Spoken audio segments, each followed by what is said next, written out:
কত কিছু চাইলাম, পাইলাম না, দিল না আল্লাহ, বলে না? আপনার সব দোয়া কবুল, তবে কবুল হওয়ার 3টা সিস্টেম আছে। কয়টা? চান্দোলার ভাইয়েরা মনে থাকবে? কয়টা? আপনি যত দোয়া করছেন সব কবুল, কারণ আল্লাহর কাছে কিছু চাইলে আল্লাহ ফিরাইয়া দিতে জানে না। আল্লাহ জানেই না কেমনে ফিরাইয়া দিতে হয়। সুবহানাল্লাহ কোন?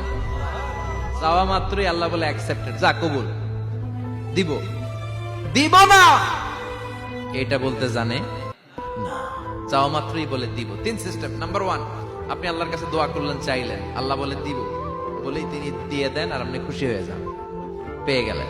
নাম্বার 2, আপনি আল্লাহর কাছে দোয়া করলেন, চাইলেন, তখনও আল্লাহ বলে দিব, তবে এখন না, সবুর, একটু পরে দিব। কখন দিলে আমার জন্য ভালো, আমার চেয়েও ভালো জানে কে, পরে দিবে। নাম্বার 3, চাইলেন, দোয়া করলেন, আল্লাহ তখনও বলে দেব, তবে এখনো না, পরেও না, কিয়ামতের দিন যেদিন বিপদে পড়বে ওই দিন দেব।